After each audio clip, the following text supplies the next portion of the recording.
Hello, and a very good evening, everyone. A warm welcome to all of you for Masterclass 1.0.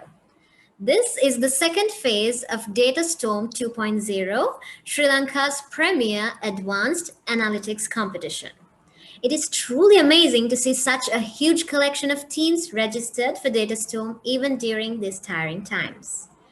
Today, we are focusing on discussing the knowledge and training required to tackle a case study for all our registered team members, which will be beneficial for you during the storming round, which will be an online Kaggle competition followed by a report submission. Before we commence with today's session, let me quickly brief you about the storming round, which will be the next phase of Data Storm 2.0. The marks allocation for the storming round will be 50% for coding the solution, and the remaining 50% will be for the report submission. Since this is one of our frequently asked questions, let me highlight once again to all our enthusiastic team members that in the storming round, submitting your report is equally as important as coding the solution. And with that, let me get back to Masterclass 1.0. We are hoping to clear your doubts on data processing, exploratory data analysis, data visualization, data classification, and data evaluation and documentation today. And to do that, we have three outstanding personalities here with us today from Octave, the John Kills Group's Data and Advanced Analytics Center of Excellence. First of all, let us welcome Dr. Rajatha Navaratna, Principal Data Scientist of Octave. It is an honor to have you here with us today, sir. Welcome. Let us also welcome Mr. Asanga Gunawardana. It is our utmost pleasure to have you here with us today. And Ms. Dinusha Disanayaka, thank you very much for joining with us today. Let me remind to our team members that this is going to be a panel discussion and we will not be having a separate Q&A session for today. So this is your chance to direct your questions to the speakers. And with that, let us commence on the session today. The platform is yours.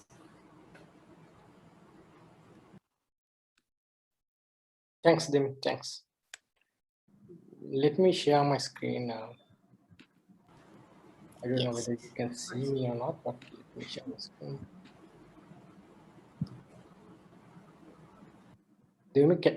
Can you enable the screen sharing for me, please? Yes, give us a moment. Dr. Rajatha, you can share your screen now. Okay, thanks. Yep, sounds good.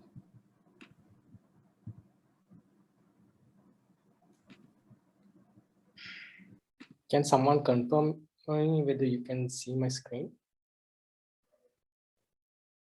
Yes, Dr. Rajatha, you can see.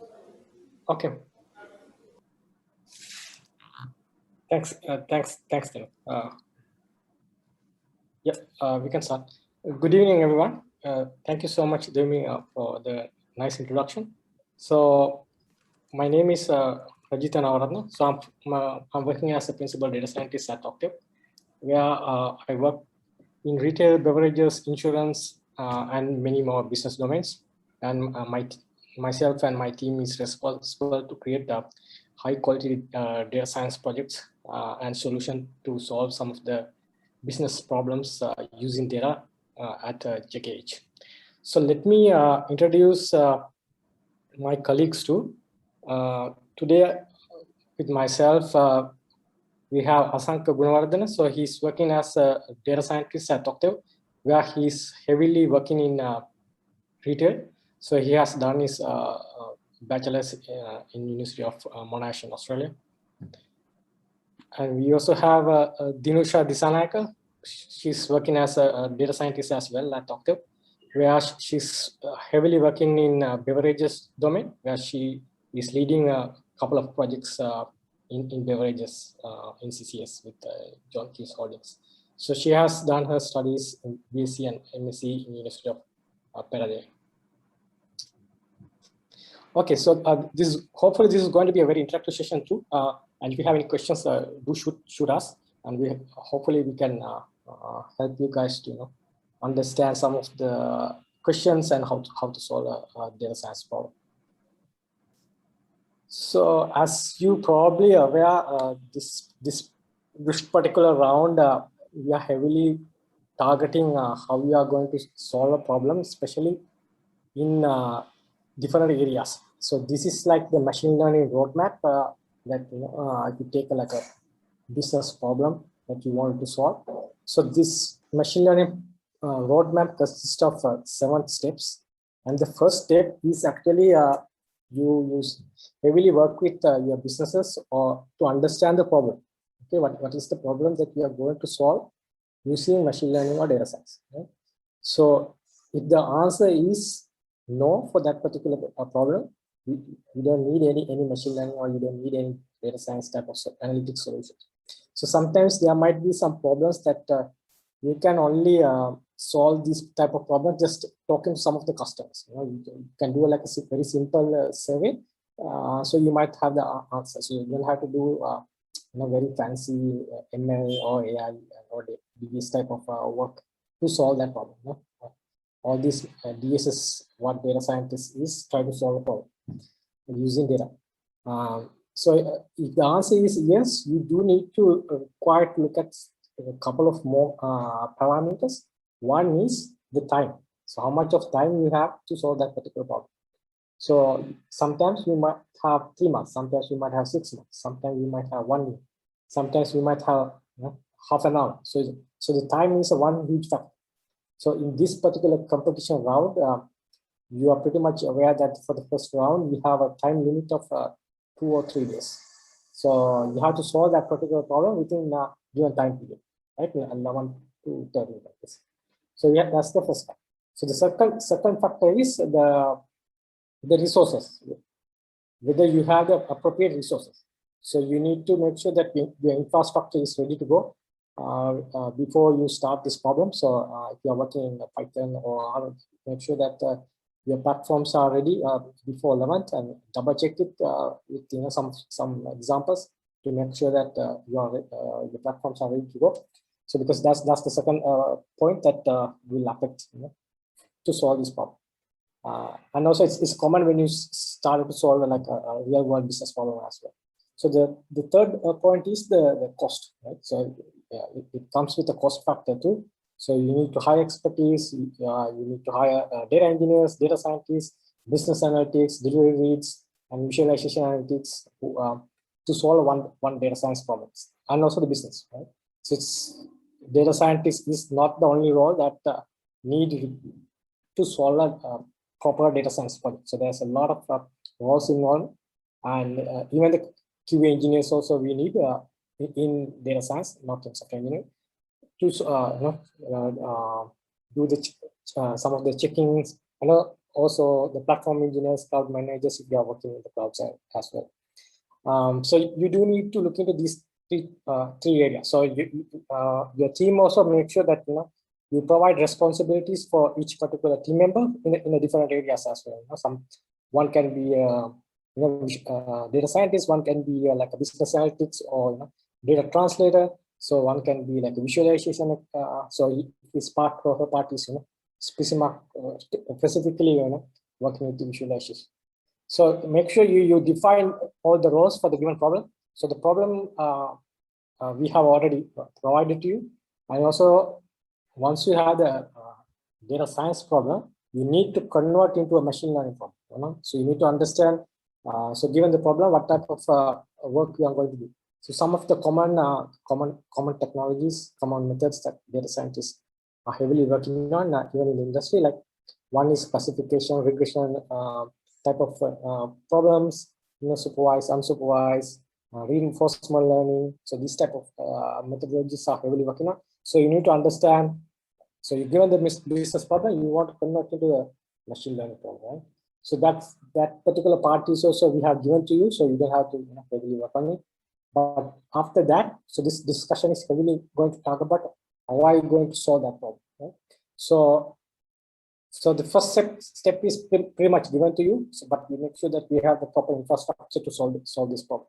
And also the time is, we have 2 days or 3 days. So there's a time gap too. So sometimes you might need to look into some of the trade-offs too while you are working on this problem, right? You're not going to stop it. So you need to take some smart decisions as well. So when you are going to start this problem, so these are some of the steps you need to look at it. So make sure you connect with your team members and properly discuss, and then make sure you align with your role, right? So that's the first step. So you can do it before Thursday. So the second step is in machine learning roadmap, where you have to work with the data. So sometimes you need to understand what type of data you want, structured data or unstructured data, where you might have to work with images, audio. Sometimes you might have to work with the text data. These type of problems. So there's a possibility that you might get unstructured data problem too, where you have to work with images, or you might can get a problem with structured data too, where you might have to work with maybe clean data, maybe not. Okay. And that's also consists with data processing step and also feature engineering, where you heavily wanted to understand the data. So that's more important stage. So yeah, you have to spend quite a bit of time to understand this data. So if you don't understand this data, that will actually affect your final submissions and also the final reporting as well. So I'll also go through some of the reporting structure I'm looking after. So you need to submit the report. So the feature engineering, data processing is a heavy workload, and make sure you spend quite a bit of time. So it's not about going after a one particular factor, which is accuracy or whatever the evaluation metrics that you are going to use, but make sure you spend the heavy time understand the problem. That's the beauty of data science comes from. And you have the model training, where you try to understand whether we can use some of the training data to understand this problem, and you do some of the evaluation, and then based on that you take some decisions. So maybe then based on some of the decisions, you might have to refine the problem as well. Okay, so you might understand, okay, maybe we can refine this problem, or maybe you will understand, okay, we don't have enough number of data points. Maybe you might have to collect some more data, or maybe you might have to understand the features that you are working on is not good enough. So you may have to add some features, or you may have to remove some features. So these kind of decisions we take, and then it's keep iterating, right? And in terms of the decision making, in the question that you are going to solve, there will be a couple of discussion questions as well. So you make sure that you spend quite a bit of time too, especially where you have to answer those sessions in your reporting. Okay, so the Octave team has done quite a bit of work to give you like a real world data science project, right? It's not like a normal Kaggle competition where just go after like one metric and be done. So we wanted to make sure that you will have the good amount of opportunity to work with the entire pipeline of data science, at least up to some extent. So so this particular talk question is pretty much going to be around the structured data. So we are heavily going after to see how you can solve the structured data. So this is the outline, where we will go through a couple of data preparation, where you can get some amount of understanding about how to do those things. So the second part, we will go through a couple of exploratory data analytics, and we will provide you some hints too.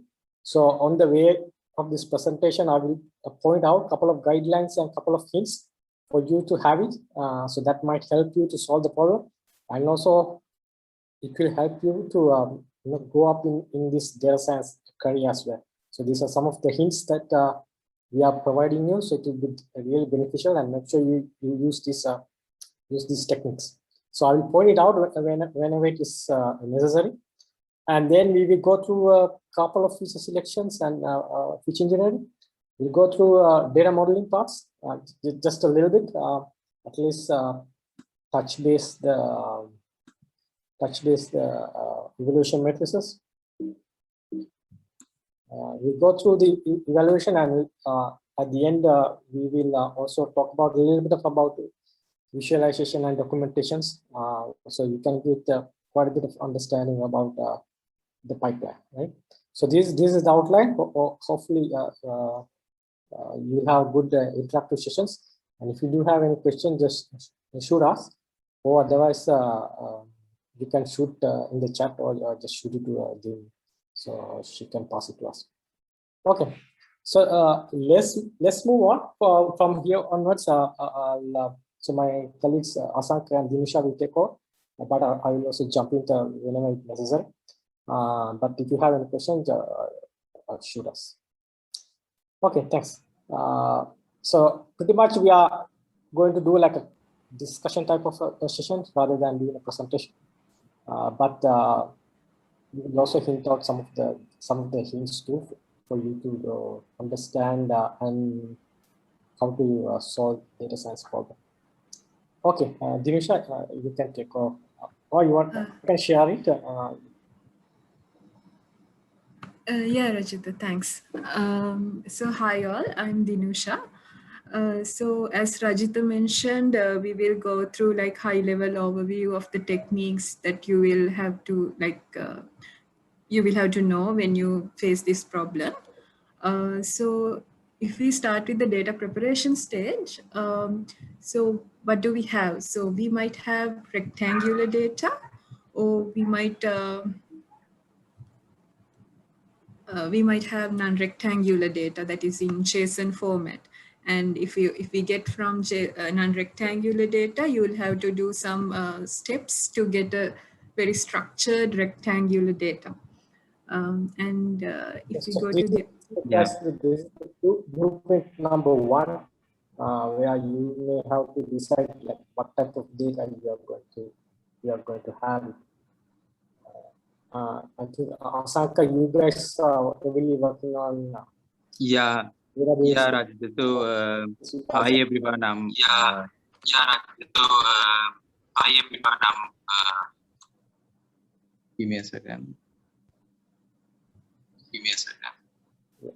Can you hear me, Rajita? Or is there like can you hear me, Rajita? Yeah, or is there like we can hear you. There's an echo, Asang. There's an echo, Asang.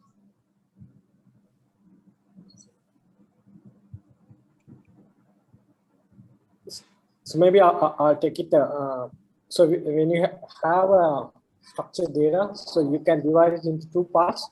One is the rectangular type of data. Yeah, you heavily work with the CSV files, Excel files. Probably in university career, most of the time you will work with structured data. You heavily work with CSV files, or sometimes you work with databases as well. Hello. All the data in a like a specific structure. Can you hear us, Asanka?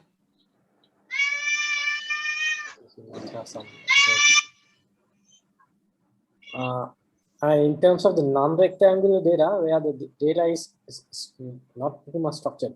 So XML file, JSON files. So these type of dictionary files, like they are pretty much non-structured data. So this is the number one you need to understand. Once you get the data, just look at the data and see like whether it's a rectangular data or non-rectangular data. If it is not non-rectangular data, you may have to convert into a rectangular data. Okay, so you may have to do some codings. Hello. Okay, so that's hope this is pretty clear for you. Yeah, Asanka. Can you hear us? Yeah, I can hear you, Raj, but I think my voice. I can hear you, Raj, but I think my voice.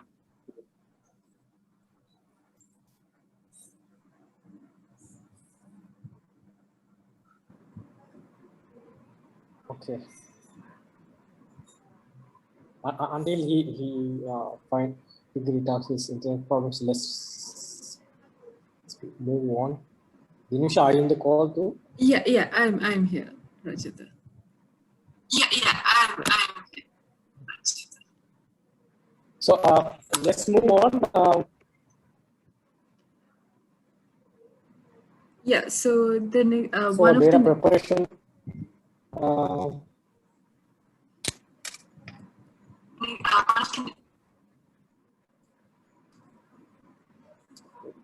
I think okay.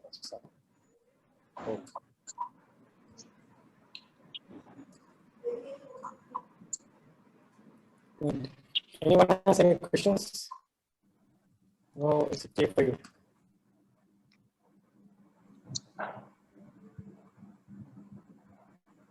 Okay, let's move on. Nisha, can you see my screen? Yes, Rajita. So, so one of the next steps, which is very important, is the data preparation step. So before we start any analysis, we have to check whether the data is clean. For example, here in this snapshot, but I think Prajita or Asanga can correct me if I'm wrong, but we have seen, like, for example, in this Latino.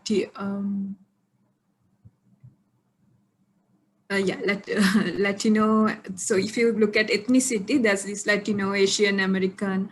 So there might be cases where you miss one spelling. So when you do something like simple group by, so even if it should come into one group, you might, because of this unclean data, they might go into two groups. So things like that can happen. So you have to correct errors and clean the data before you start your analysis. Rajita, can you go to the next slide, please?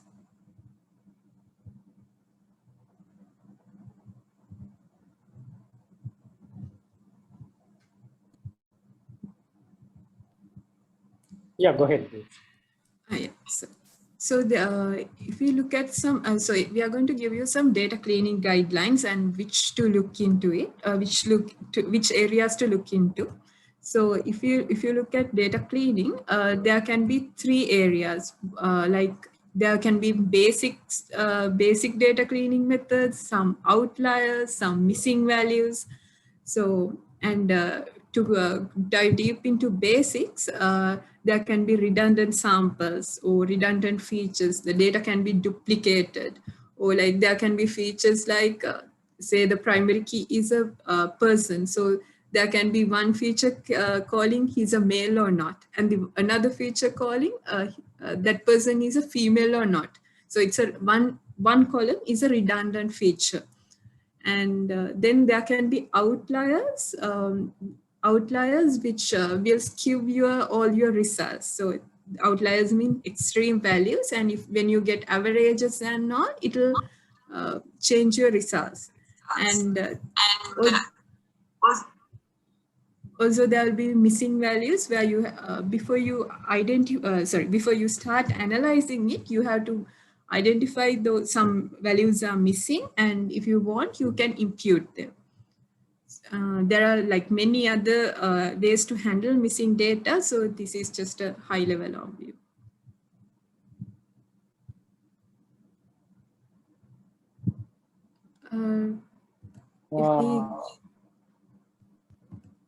Domini, maybe if you can just unmute me. Can you hear me? Yes, Raja. Yes. Yes, sir. We can hear you. Hello. Yes. Yes. We can hear you.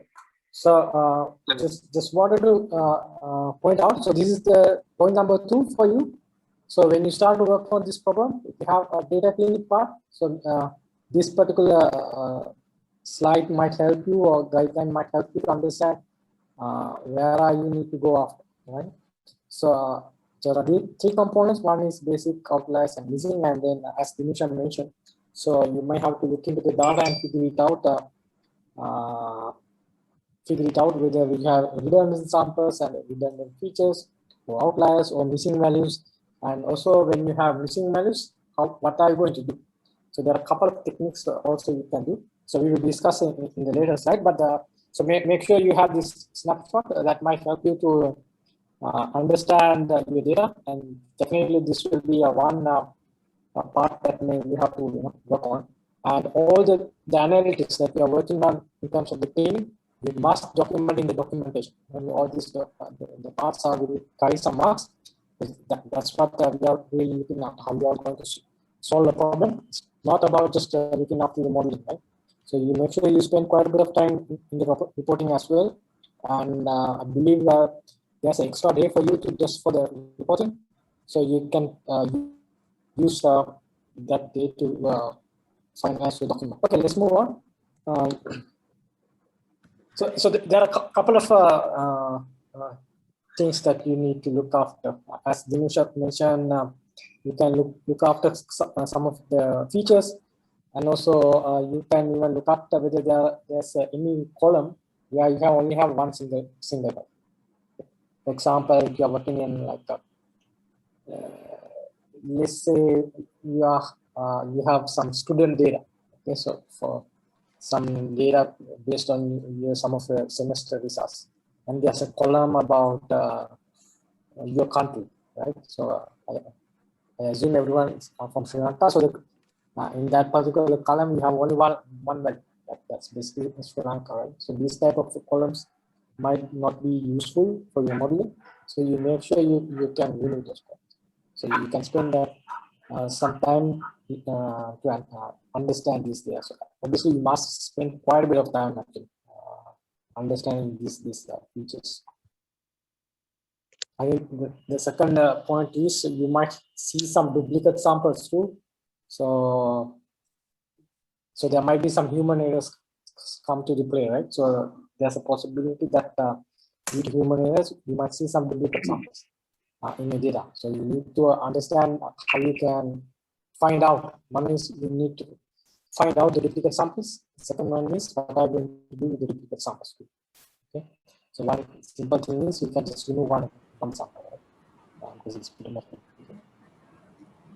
And also you can look at some of the features where you have low variance estimate. Right?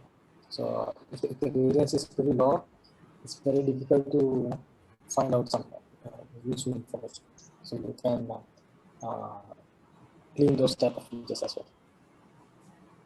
Dinusha, you want to add anything, or Asanka?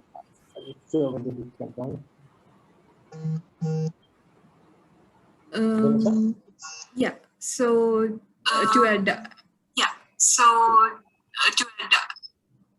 Yeah, go ahead. I think the example that you gave to was interesting too. Yeah. I hear myself echoing. Yeah, I think Rajita, once you speak, if you can mute yourself, otherwise there's an echo. Okay, thanks. Yeah, so to add up on what Rajita said, to like are there features with low variance and all. So when we have a very low variance feature for any model, it will be like very difficult to divide those, like to use that feature to isolate the target variable. And as you know, like there's a term called this curse of dimensionality and all. So if we have so many redundant features, that's not good for the model. So that's why these data cleaning steps are very valuable.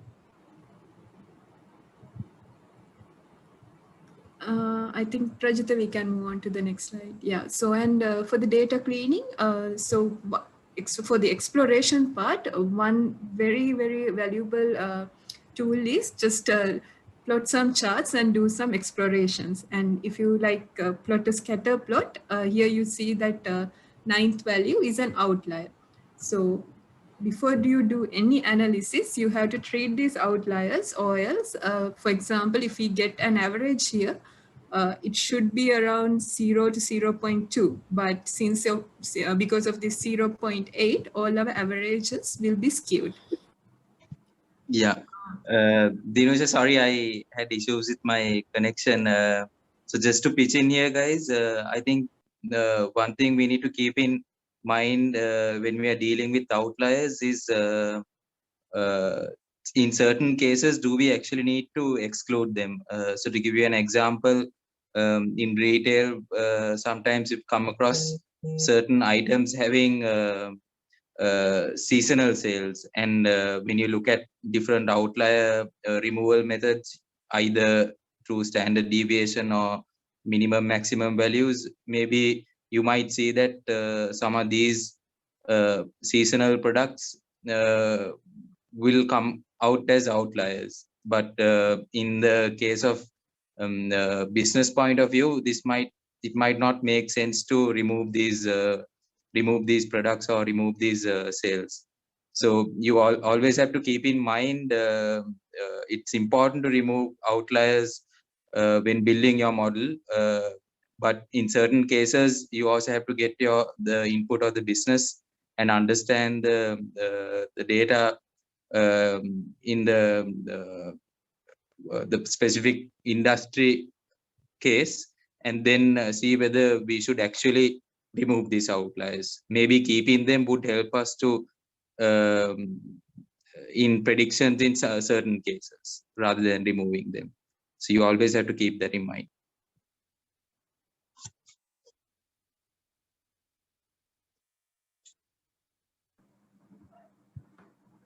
Yeah, so here we see like two other examples of visualization. So the second one, if you simply plot a box plot or a scatter plot, we see these outliers and all. So these are two other ways to look into the outliers. And also there can be missing data. And for example, say we are looking at incremental spend or something. And if we are missing the 7th data point without looking at what's missing, we will just assume the 7th data point is the 6th one, and we will do some incorrect analysis. So it's always good to look at the missing data and then determine whether you want to impute it or whether you want to just remove all the records of missing values. So that's one of the steps that you have to do before you start the analysis. Yeah, again here, I think so when most of the time when we like participate in competitions, sometimes we don't come across this issue. Like we'll have values for most of the data, but in the real world, relating this to like specific problems that we have resolved in retail, for an example, in certain models to predict forecasts, we've used competitor prices. But we have like so many products, and we've noticed that competitor price has not been captured for most of the products. So in these cases, competitor price can be a very important variable for us to predict our sales. But if we have a lot of missing data, we might not be able to use this as a feature. So again, we in these sort of scenarios, we'll have to take a decision whether to exclude this variable or whether we could go into look into how we could fill these missing data by using different techniques. Thanks, Sasi. Yes. Thank you, sir. Let me interrupt you for a minute there.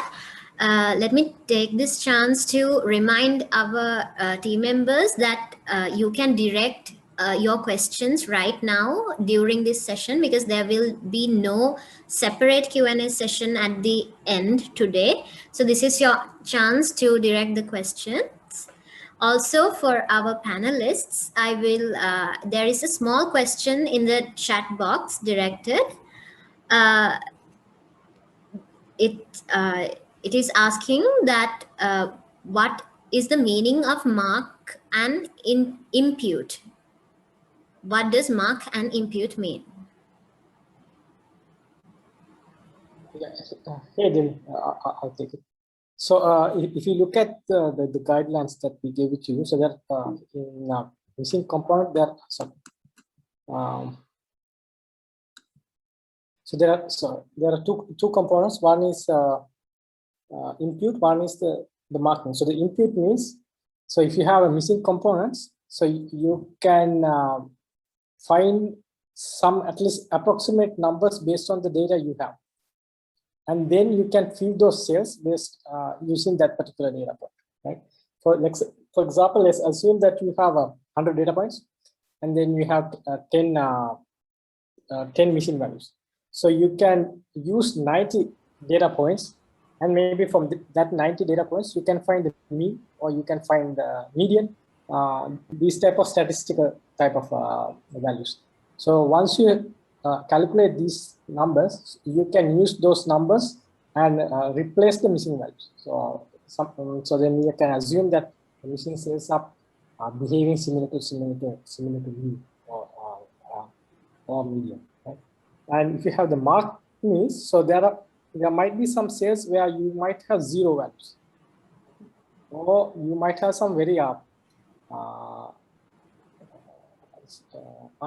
it's different type of data. For example, you might have a feature where you heavily work with integers, but you might have some cells where you have some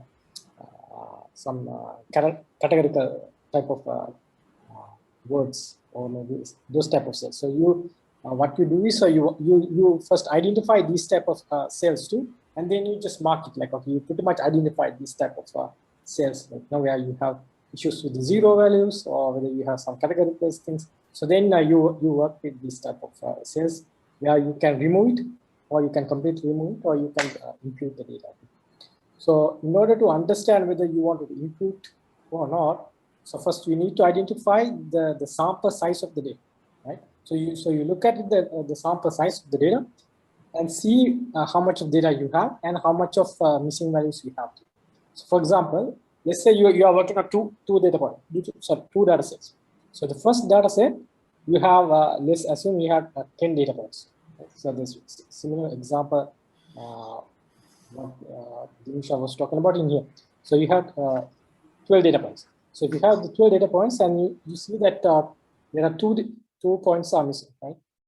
So it's pretty much like 1/6, right? So you're pretty much missing around 16 to 17% of data.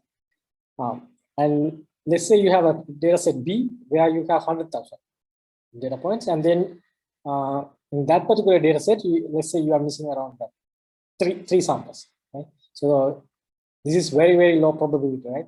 So if you look at these two data sets, so the first data set, there are two techniques. One is you can completely remove it. In the first data set, it's very difficult for you to remove the samples because you have only 10 or 12 data points. But in the second data set, you have 100,000 data points. So removing around, like 1% is pretty much like negligible. So you can just completely remove it, right? So first you need to look at it, the sample size, and then take a decision.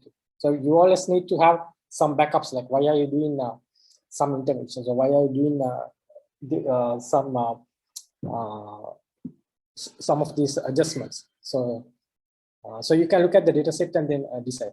And also there are some applications where you need to decide, like when you impute, what type of impute you need to work on, whether you are going to use mean, or whether you want to go use with median, or whether you want to use the, let's say, the highest number. For example, you can use if you are having like a classes type of feature. For example, like let's say you have a feature with your district, for example. Let's assume that you have a data with some university students recordings, and there's a feature with your district. So if you look at this particular feature, there are only certain number of answers you have, right? So when you have these type of features, you can look into like what type of missing values you have, and then come up with like some of the interesting techniques, like, can we replace with the mean, or can we replace with the maximum, or can we replace with something with median, median district, for example. So it's always depend on the application as well, but these are some of the techniques you can use. Yes. Thank you very much, sir, for that explanation. And let me remind the participants once again, our team members, you can unmute yourselves anytime you want, and I'm sorry. So let me remind the team members once again that you can unmute yourselves anytime you want and direct your questions and allay your doubts during this session. So please feel free to unmute yourselves and direct your questions now itself, because we won't be having a separate Q&A session at the end of today. Thank you, and over to you, panelists.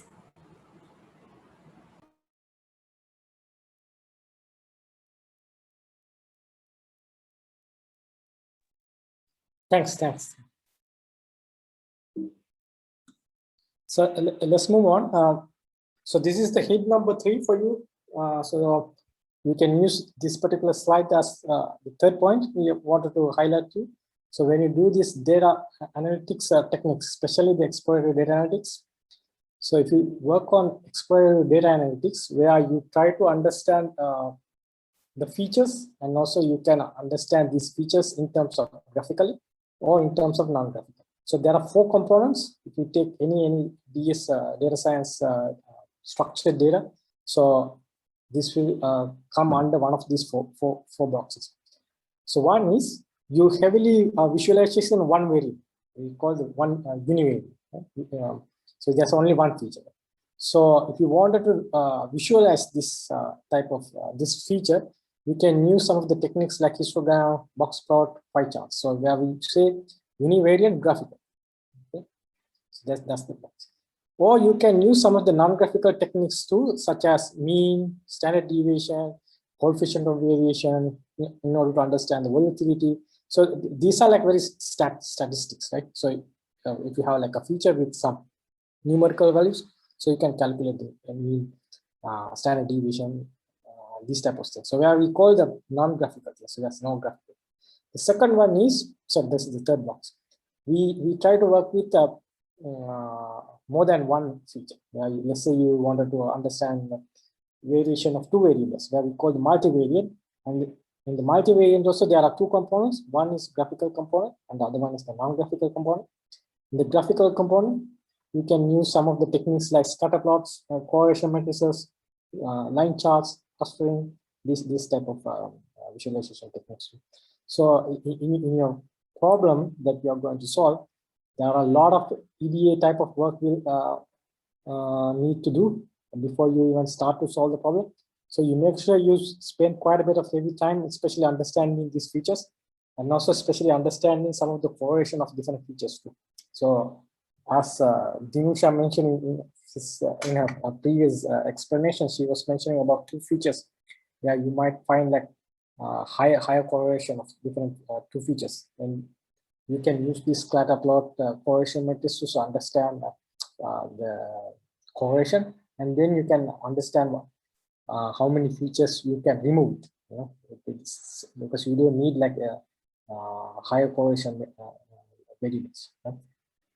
So these are, you are only looking at like the linear correlation. Right? Just wanted to highlight these are like a linear correlation. And the fourth component is this multivariate non-graphical techniques, where you look into the chi-squared, ANOVA type of things. So there are, and also the segmentation grouping type of things.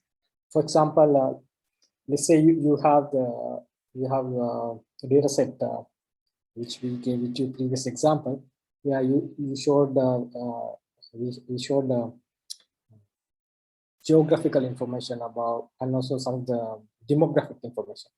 So you can even use the raw data set, and then you can categorize some of the data points. For example, let's say you have age.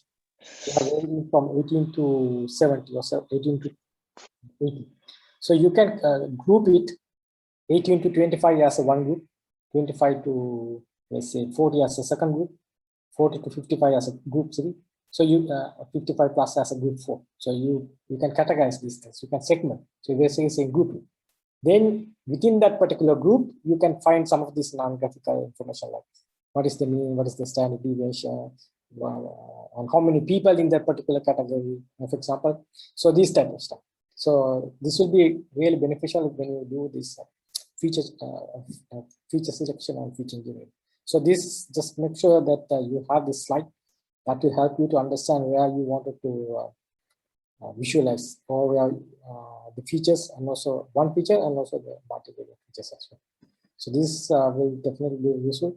So just wanted to highlight, this might be this is the third tip we wanted to highlight that might help you to solve your problem. Okay. Yeah, Dinusha, you want to take this? Yes. So guys, the one other thing is feature selection. So as I think most of you know, so if there's correlation for techniques like linear regression and all, this will be a problem. So, and also like when there are so many features, like I said before, there's this very famous quote called curse of dimensionality, where when you have so many features, uh, you like you can't get all the information out of the features. So it's always better to have uncorrelated features. And as I said, for some techniques like linear regression, it is must to have non-correlated data. Asanga, you want to add it? Yeah, so here I think, like you said, if you're using generalized linear square models in linear regression, I think you guys all probably know this, that one of the assumptions is that your variables shouldn't have multicollinearity.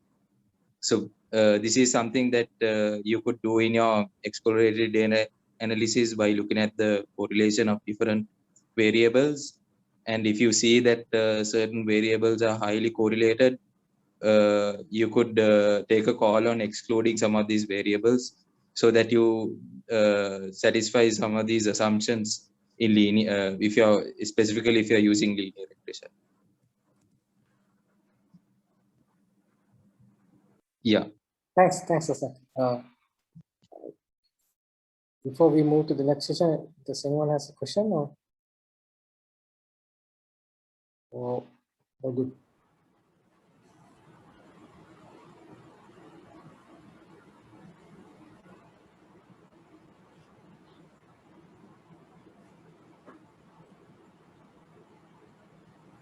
Okay, so let's move on. So let's look at a couple of data transformation techniques. So when you say data transformation, so we are initially looking at the data. Okay? So this is the point number 4 for you. So you have a data variable. So let's this is in a structured data. So all these discussions are happening heavily in the structured data, targeting your Kaggle competition. So when you have a data variable, you can have two types of data variable. Okay, one is the numeric. So you have a numeric data. The second one is the categorical data. So you have a strings. So if you look at the numeric data points, you can even categorize these numeric data points into integers. So you have like 1, 2, 3, 4, or you can have float numbers where you have the decimal points as well.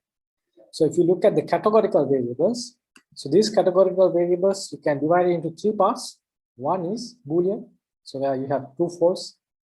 And the second one is the nominal type of categorical variables. So the nominal type of categorical variables is, so there's no order. There's no order. For example, like let's say a person's country, Sri Lanka, India, Australia, for example.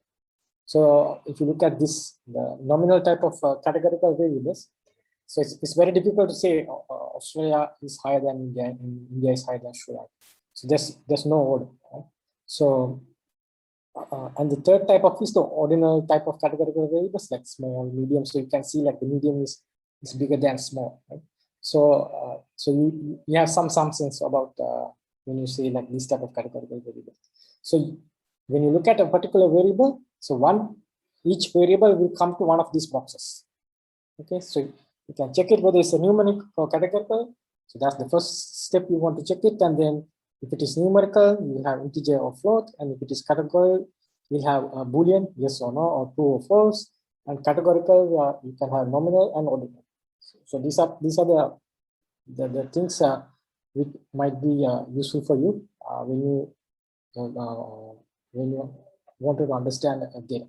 Okay, so let's jump in. How do you want to do these transformations? So in terms of the transformations, there are a couple of transformation techniques you can do. One is discretization transformation. For example, you can encode a numerical value for as an ordinary variable. For example, if you have the ordinary variables, so you can give like a numerical variable. For example, you can say small is 1, and medium is 2, and large is 3, and this type of things. Right? So you can convert the categorical variables into something meaningful, so something that computer can understand. Right? The second type of things is this ordinary transformation, where you need to encode a categorical variable to numerical. So if you look at some of the features, for example, let's say the country. So still you can give like, Sri Lanka is number 1, and Australia you can give like 2, and India is 3. Right? So, but if you wanted to use it, these things, like training data set, so you are saying that the Australia has a higher weight, okay? So Sri Lanka has a lower weight. So you need to understand how you wanted to transform these type of data when you want to work in, especially in the training set. But let's say, assume that that particular feature is your target variable. So then it's okay to give ordinary type of transformation, where you can say like, okay, India is 1, Australia is 2, and Australia is 3, or something like that. So they are you are pretty much like a targeting that particular feature. So you need to understand before you do any transformation whether this particular feature is going to be in your training set, or whether that's going to be in your testing set as well. Okay, so this is an example. So the most common thing that people are using is the one-hot transformation. So encode a categorical variable into a binary variable, right?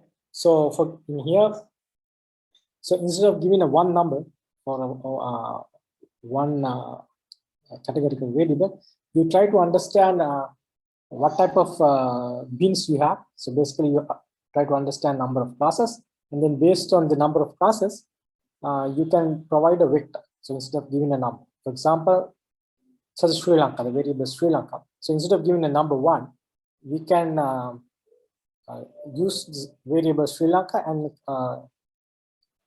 and divide it into 3 parts. One is, so this we can have like East Sri Lanka. Second one is East Indian or East Australia.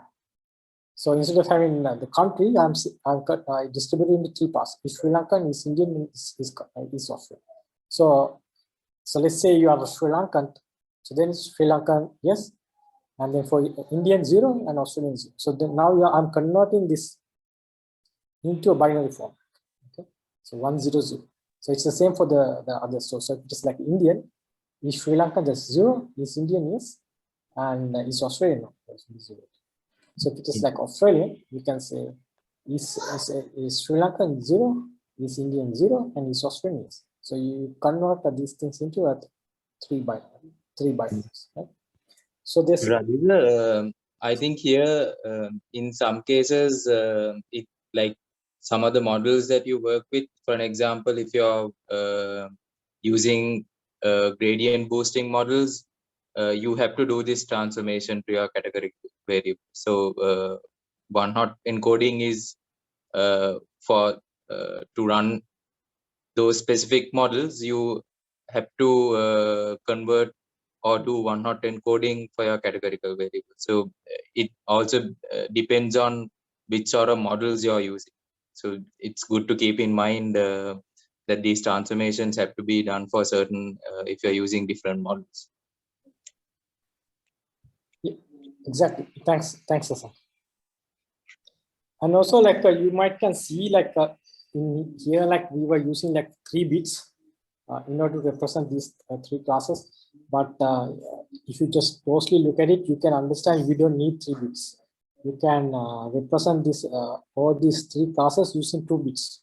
Okay, so instead of having 3 bits, you can say East Sri Lankan, East Indian. That's pretty much it.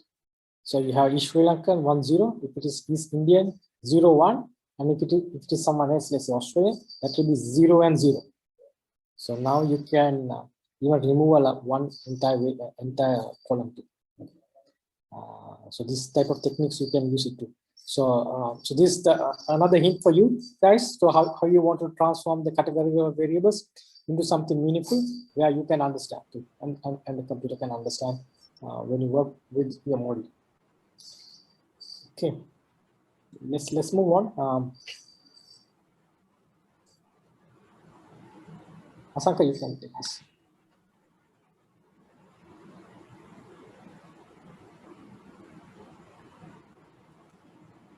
Hello? Asanka, you can hear me? Okay, I'll take it. So there are a couple of transformation techniques too. One is normalization transformation. For example, you might, let's say you figure it out the data variable, right? So it is a numerical or categorical, and then you do all these data type of transformation. So let's assume that you did that, right? So you pretty much done. Now you are almost ready to do the model. But now you look at it, the data, and then you find some data points where like some of the variation are in the different ranges. For example, let's say your age might vary from let's say 18 to 25, for example, right? Let's say someone's salary. So the salary might range from let's say 10,000 to like 200,000. So these are in a different scales. So what happened when you use like the raw numbers? So you are pretty much penalizing for some of the variables like age. So you need to make sure that all the transformation are all the variables are in the same range. So one technique that we heavily using called normalization transformation.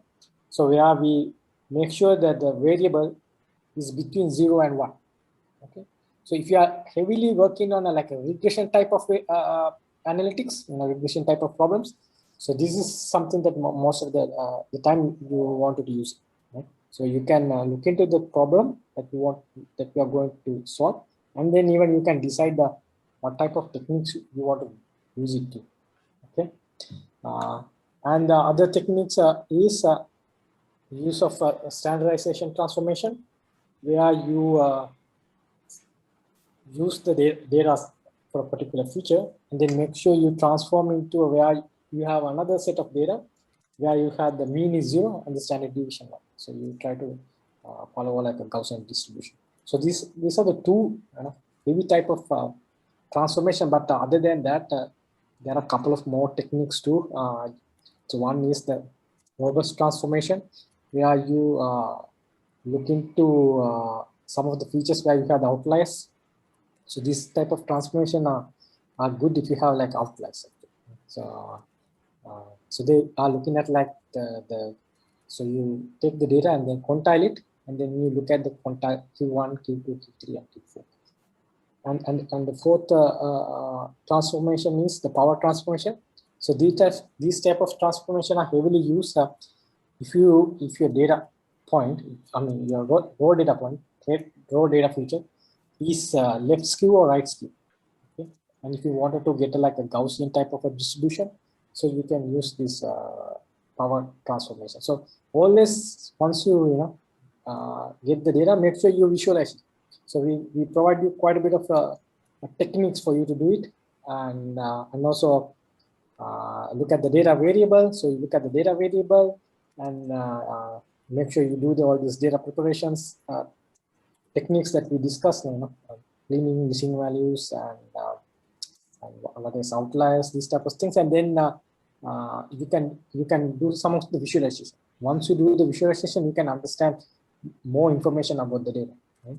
So these type of the techniques and the visualization, you should include your report too. It takes quite a bit of score as well. Right?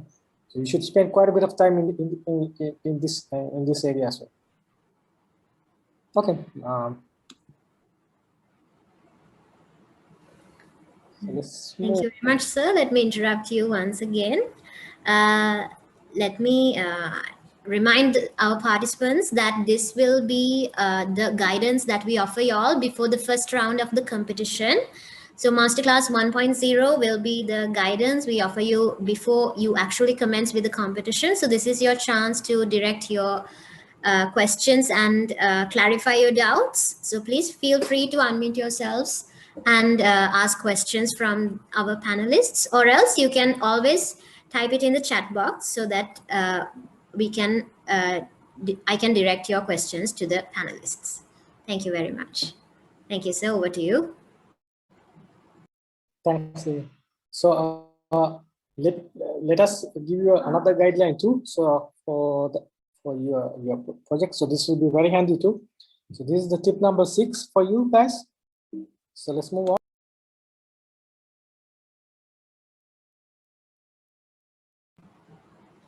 Excuse me, sir. There is a question in the chat box. Are there any constraints on software tools that can be used in the competition? No, but it's totally up to you. So you can use Python or R in terms of programming languages, and you are welcome to use any other platforms like Jupyter or PyCharm. These do the programming as well. So you can pick something that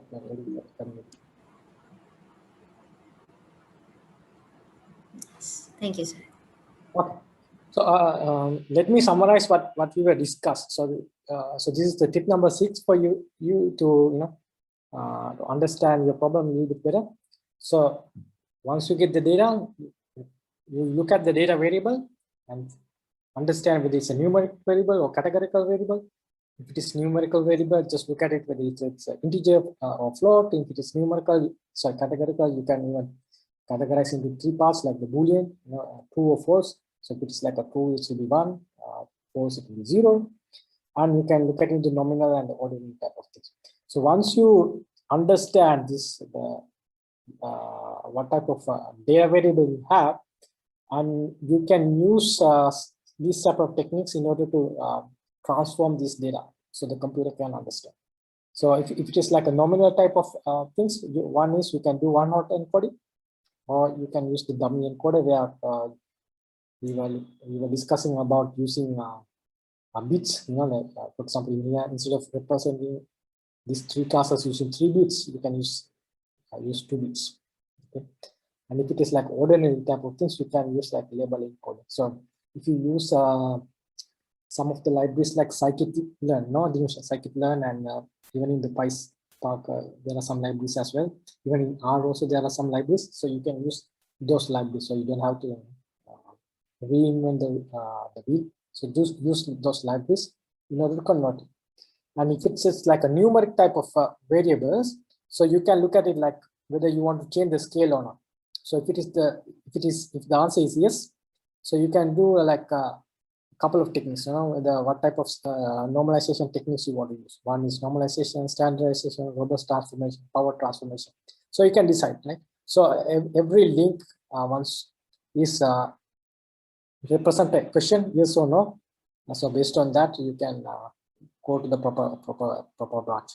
And if it is like a let's say you have a numeric and then you want to change the distribution, so you can even look at some of the techniques like power transformation and also like discrete quantile type of things. For example, like age, for example.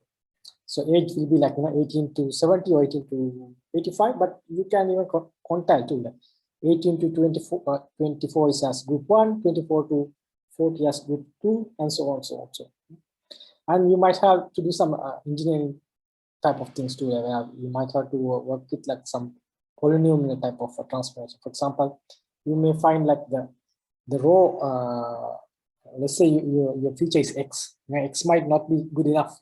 Maybe you might have to work with let's say power 2 or power 3. So you can use like, so you have the x, you can generate another feature column where you can use like x power plus 5, for example. You can do some this type of like transformation as well. So this particular slide, hopefully this will help you to understand where do you want it to go after, just based on the data variable. So this is the tip number 6. Might be very handy for you when you solve the problem. Okay. So let's move on. Dinesh, I want to take this. Yeah, Raj, thanks. When we look at ML models, there are three main types of models. One is supervised learning, unsupervised learning, and reinforcement learning. If our data set is a labeled data set, for example, for some set of data, the target variable is already defined, then it's a supervised learning data set. We can apply supervised learning techniques for that data set. But if it's like there are lots of features, but there's no target variable, if there's no label, then we can go with unsupervised learning. And wherever when we like in real time, we contact with, have this real-time feedback from the environment, there we go for the reinforcement learning. For example, for supervised learning, there's for example, these decision trees, these linear regression models, those come under supervised learning, and these very famous clustering techniques like k-means, they comes under unsupervised learning. So, and like reinforcement learning mostly used in robot navigations, or like when we use data with sensor data. So those are the main three techniques where the machine learning models lie on. Thanks, Dinisha. And the problem is pretty much is going to be one of those. Yes. So the problem is going to be one of these categories, three categories. And if it is like a classification, it might be like a supervised learning, so we might provide you the label. So if it is like unsupervised problem, we may not provide you the target variable as well. So if it is like supervised, we have like a classification, and we might have like a regression type of thing. So you are going to solve only one problem, but the problem we might come up from one of these categories. Okay. So let's move on. So we'll give you a couple of more hints too for you. So this is the hint number 7 for your exercise. So once you do all this data preparation, cleaning, and all this data transformation, you understand what type of features you wanted to go after, right? So once you do these features, and then you look at the problem, and you understand whether you want to do a classification problem, or regression problem, or reinforcement learning problem, or like a clustering problem where you work with the unsupervised type of problems. So once you understand, you work on the modeling, right? So some of these models like linear regression, as Dinisha mentioned, logistic regression, some of the boosting models, so you can use. So you can use some of the existing toolkits, libraries, to handle this type of modeling parts as well, in order to solve that problem. So once you have the data, so you might get training data, and you might get a testing data as well. And there's a validation data set too. So entire data set can be divided into 3 parts. One is training data, one is validation data, and the third one is the testing data. So the testing data, you never touch it. So you never touch it, the testing data, until you until you're ready with the model, and then you're about to submit your final report. You just check it. So what you heavily work with training data and the validation data set. So you take the training data to train the model, and you look at the accuracy, or whatever the evaluation matrices that you're going to use between the training data set and the validation data set. So you try to maximize the, let's say, the validation accuracy, and also make sure that you are not overfitting the models as well. Right? So and you can use some of these hyperparameter tuning. So you pretty much doing the hyperparameter tunings based on the validation test accuracy, or the metric that you are going to use. Okay, so you normally don't touch the test data until you about to submit. You use with the training data, and you use the validation tip, and you work on. Okay? And there are two main bottlenecks might come. One is your model might be overfitted. The second part is your model might be underfitted. So these are the two things you can get. So you need to find a sweet point where your model might be good enough to test your testing data. Okay, so these are the two things that you need to look after when you do the model training. Okay? So hope it's a little bit clear, like what type of data that you are going to get and how you want to do the modeling. And also we will provide you a data dictionary as well. So once you get the data dictionary, make sure you look at the data dictionary and understand. So the data dictionary give you quite a bit of information for you to understand different variables as well. So it might have like good amount of information about like what is this variable is, like maybe sometimes we might also like provide, okay, use this particular variable as integer 1 or this variable as integer 2. Especially some of the target variables, there's a possibility that information is given for you. Okay, so just to be in a consistent with everyone, so that information might be given to you. So once you get the problem, so go through it and also go through the data dictionary as well. Okay, so this is the tip number 7 I wanted to give it to you. I think there are some issues with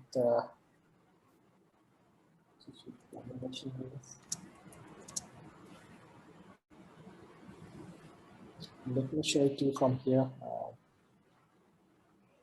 So hopefully you can see my screen. So evaluation matrices, you can divide it into two parts. One is the classification models. The second one is the regression models.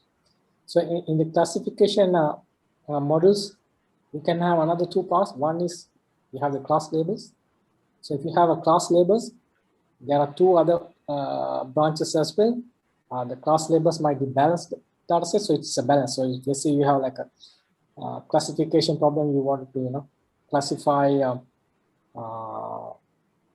Let's say someone is going to churn or not in a churn type of a problem. So you have like two classes, and if it is like a balanced data set, means like you have like 50-50 type of, at least approximately 50-50. So if it is like a balanced data set, you can use accuracy, confusion matrix. And if it is like an imbalanced data set, you can use confusion matrices, precision recalls, and also macro F1 score. So this type of matrices you can use. So if it is the imbalanced data set, going after accuracy might not be the correct way of doing it. Okay? So because you might get like high accuracy, but the class sign pretty much imbalanced. Like let's assume that we have example with two classes where one class has 90 samples and the other one is 10 samples. So without doing any machine learning models, I can get 90% accuracy. If I just say all let's say the testing samples are like 1.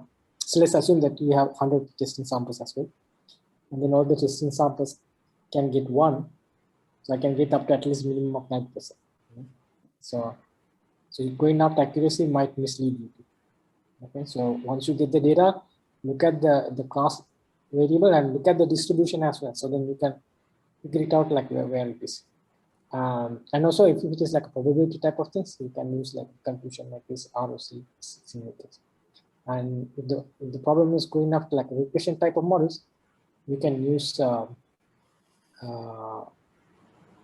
sorry, this is small. So if it is like a regression type of models, you can go after the RMSE, mean squared error, MSE, these type of things.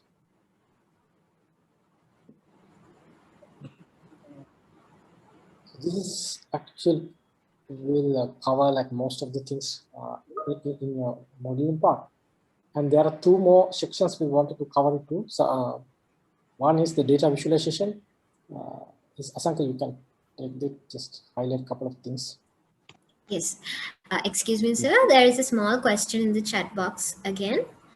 There are two questions actually. The first one is, what are some useful tests to determine if a power transformation would be useful? And if so, what power to use?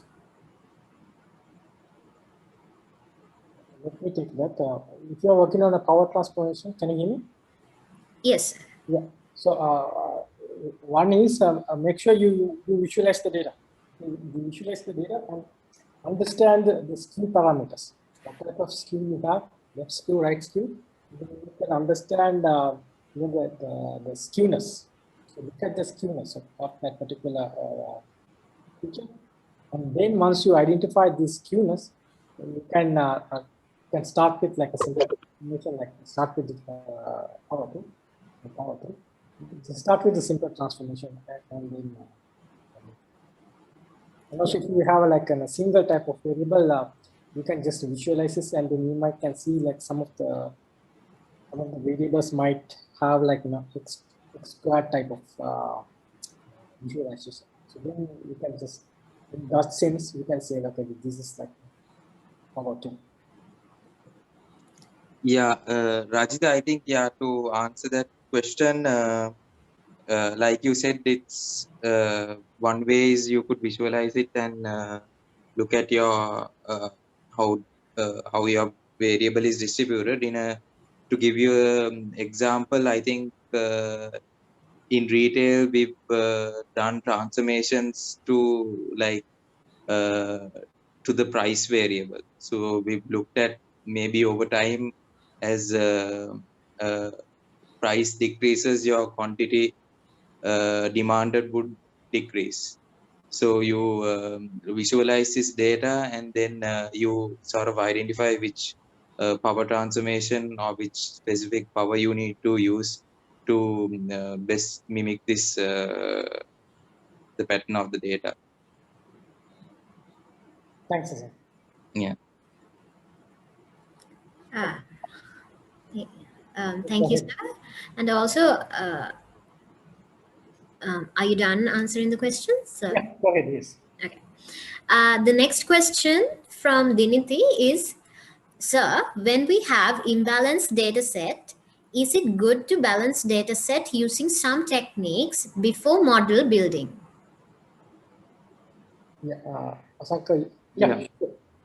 Yeah, you could use like oversampling, undersampling methods to balance the data, but my personal view is I'm not a fan of using these techniques to sort of balance your target variables, rather because this would mean that you're sort of artificially treating these imbalanced nature of the data. So in these cases, what we would we rarely use in some of the use cases we work, we rarely we can mostly come across imbalanced data, but we rarely use these methods to balance it. What we try to do is mostly have work focus more on the feature engineering part, where we could find specific features to handle this imbalance, like better predict and deal with this situation, rather than like changing your the distribution or like how your data is sampled. Thanks, Hasan. Just a couple of things to add it to. So if you are working in like an imbalanced data set, the evaluation matrices that I showed you is different too. Okay, so you cannot go after like some of the matrices like accuracy. You are giving like a wrong information. So you can look at these evaluation matrices as well. Reporting the results to which type of evaluation matrices you want to use. So that's one thing. And if you are working in a like unstructured data, where you work with like images and videos, for example, there are some techniques called data augmentation. So you can use some of these data augmentation techniques as well. You can use some of this rotation. You can crop images. You can flip images in order to get more samples as well. So you can do like data augmentation type of things. If you're working like a structured data, especially in images, many scientists do these type of techniques as well. Yes, thank you very much, sir. Another question directed to us is, how do we test unsupervised learning results?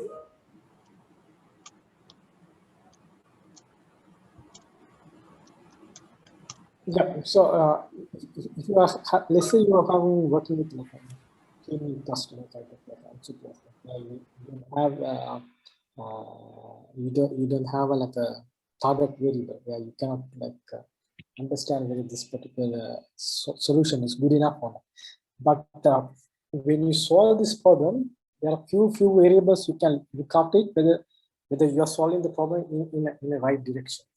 One is people are looking at least this the elbow type of visualization, where you work with different clustering key parameters and see whether you can minimize the interclass difference. Okay, and based on that you can figure it out this particular cluster is good enough or not. And also there are some other parameters like DB kind of parameters as well on top of my mind, and seal-out score. So you can look at those seal-out score as well. In scikit-learn also there are some functions to get those scores. So you can look at those scores as well. And so that score is, I think it's vary from -1 to +1. So if it is like closer to +1 means like it's pretty much a good type of clustering, where you can get some sort of understanding about your clustering methods. So, Yeah. you can look after it. Yeah, Rajita, I think some of these methods, like even like the silhouette score, where you try to identify the best cluster split, or like the best number of clusters that you could have in your data, specifically like looking at this elbow method and seeing that this would be the having like say 4 or 5 clusters would mean that my between these clusters it's highly differentiated. So there is, I don't think, I'm not too sure that there is exactly a test to say to look at the accuracy, but you could use these methods to see what the most optimum number of clusters that you could use. So this would give an idea of that it's in terms of grouping this data that you're seeing significant differentiation between groups, and in these groups that you, whatever the variables you have are similarly distributed. So yeah. Thanks. Thank you very much, sir. So this is a reminder once again for all our participants. Since we have limited time available, please direct your questions now if you have any. Thank you, sir. Over to you. So let's go to a couple of more sections. One is the data visualization. So you do all this, machine learning project, data analytics project. So you wanted to visualize this, the final findings. Ask Asanka to give some information about visualization as well. This is just an example. So, Yeah, Rajit. Yeah, I think this is another key step in our whole use case process, where we have done our exploratory analysis, and we started with data cleaning, obviously, and moved on to EDA, and then we do our model building, and then we do our model evaluation, and then we sort of, based on our results, we reiterate, go through the process again of doing looking at different features, creating more features to improve our accuracy.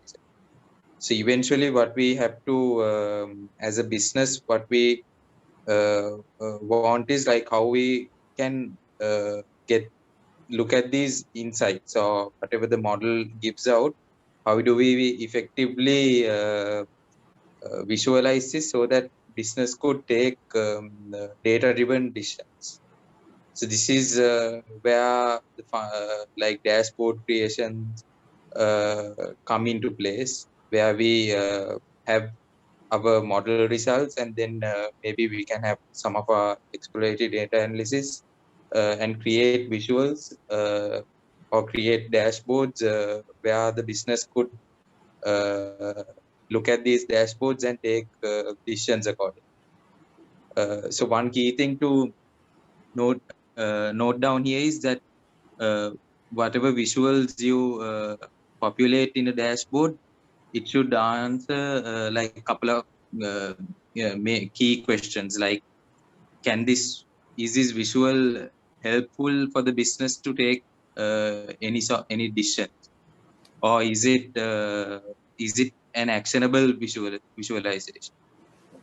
We could add based on like whatever visuals are there in a dashboard, we could add hundreds of ways of displaying these visuals. But end of the day, what you need to realize is, am I making sense in terms of for the business to take actionable decisions? So that's why we need to look at, when you're creating dashboards, you need to initially come up with a wireframe and try to validate it with business. So like that, in your case also, when you create these visuals, you need to make sure that whatever you're trying to show, it makes sense. Yeah, thanks, Yeah. Hasan. So in this particular problem, you are not only going to solve like a Kaggle competition as we mentioned in the beginning. So you are also going to get 50 points for the reporting as well. So this is another area you need to work on. So once you do the developing, there's a discussion part as well where you need to work on, which can help you to develop these type of plottings. So you can use some of the tools like Matplotlib if you are working in Python. R also have some things. If you are working in MATLAB, you can use MATLAB plots, or you can even like use some of the simulations as well. In Microsoft, you can use the Power BI dashboards if you are familiar with it too. So you also need to think about it once you start to solve the problem, how you are going to visualize this. So this will be quite handy. So you will also like look into that part too. You will get some points and also some of the bonus points as well. Okay, let's move on to the last ones. Especially wanted to give you a couple of hints about the documentation as well. So just follow a similar type of structure where you can discuss about the problem context, make sure you understand the problem, aims and objectives, and section B, C, and D are heavy sections where you need to spend understanding about the data processing techniques. So you make sure all the techniques that you are using in your project is documented. Make sure you do visualization too, and also use some of the blueprints that we gave it to you, and make sure that follow those paths that might help you to land with the proper techniques as well, and also the exploratory data analytics. And also when you work with the model features, you can write about the features and also some of the feature engineering stuff. So maybe some of the features might not given to you. So you may have to find those features by yourself using maybe couple of features, or maybe using you can into a different transformation. So you may need to do some feature engineering as well. So all the feature engineering techniques that you do, you need to write in the document as well. And also the model methodology, what type of methodology you are going to use, and in terms of evaluation, what type of matrices you used for the evaluation. And also let's say if you are working like a classification type of things, you can represent the results in terms of the confusion matrices, and also the guideline that we gave it to you. Use that guideline in order to do some of the visualization. And once you come to do visualization, make sure you spend some time for the discussion section as well, Yeah, you may have to answer three questions that might help you to understand the entire problem, and also do some final visualization too, as Sasanka mentioned. So that might cover you the entire document as well. So you have extra day too. So you make sure you spend quite a bit of time too, because this particular report takes 50 points. It's about half of your overall score as well. Okay, that's pretty much it. That's the Rajita, I think there's another question. Whether you could use Power BI for visualization. Yeah, definitely you could use Power BI. In most of our work at Octave, we use Power BI for dashboarding. Yeah, this is definitely a tool that you could use for this. yeah, definitely. If you are familiar with Power BI, please use that. Then make sure you put screenshots as well in your document. Okay, and also make sure you describe what it is in that particular dashboard too. Like otherwise, it's very difficult for us to understand what is it. So you make sure you spend some time on discussion stage too. Okay, that's pretty much it. So hope that clear you quite a bit of information too, and also gave some hints for you to solve this problem. And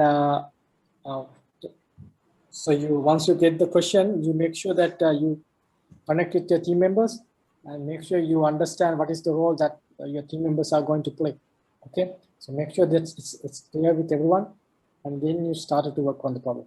Okay, and hopefully these sessions might help you to solve this problem in a nice way. And also spend some time for the documentation. That's also very important as well. And I think the competition people, they have given you one more extra day as well. Okay, that's pretty much it then. Rajita, I think we have one more question. There's another one more question. Do we have to attach code as appendix to the report? Yeah, you can do. Okay. So I think all the questions are being answered. So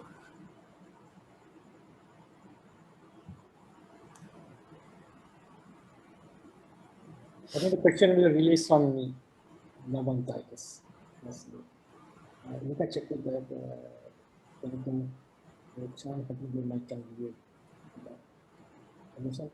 you wanted to highlight anything here?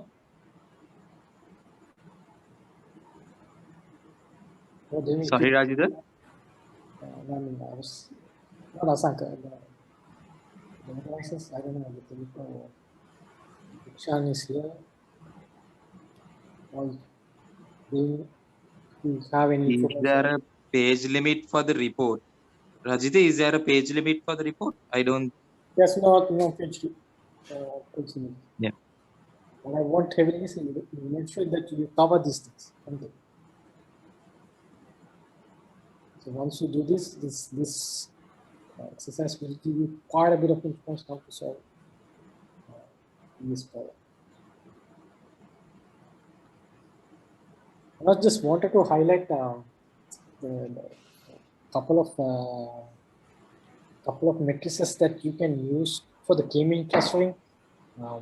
So one is the silhouette scope, and also there are a couple of more matrices as well. One called Davis Building scope. So just Google it. The abbreviation is DB. Davis Building scope. That's a mathematical equation for that. And also there's one more metric called that's the abbreviation. The name is Balansky Horobas. That's the other metric. So you need to look at all these three matrices in order to understand whether the decided K is good enough or the decided K is the correct answer. So basically, you are looking at the intra-class variation, also inter-class variations.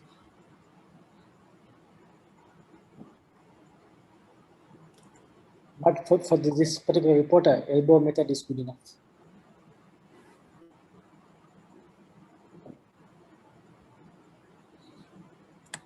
Okay, I think that's pretty much it from our end.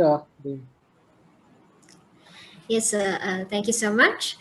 So with that, I think we have reached the end of today's session. And let me grab this opportunity to thank the professionals, Dr. Rajitha Navaratna, Ms. Tasanga Gunawardana, and Ms. Dinusha Disanaika, who joined hands with us today amidst their busy schedule. Thank you very much for an informative session, which I think covered everything that our team members needed to clarify before the competition. It was a great honor and a pleasure to have you with us here today. Thank you so much. Thank you so much for inviting us for this valuable session, and hope you guys learned quite a bit of knowledge in this session, and wish you all the best for your competition. Hopefully, you will see some very interesting submissions. Good luck, everyone. Thanks. Okay. Thank you so much. Thank you very much. Thanks, guys. Bye. So with that, we will be concluding Masterclass 1.0. And this is a reminder once again about the storming round, which will be the next phase of Data Storm 2.0, commencing online through the Capital platform. The marks allocation for the storming round will be 50% for coding the solution, and the remaining 50% will be for the report. So in the storming round, submitting your report will be as equally as important as coding the solution. The storming round will be an online Kaggle competition, which will be opened at 12 a.m. on 11th of March and will conclude at 11:59 p.m. on the 13th of March. You will be given an additional 24 hours to submit your reports.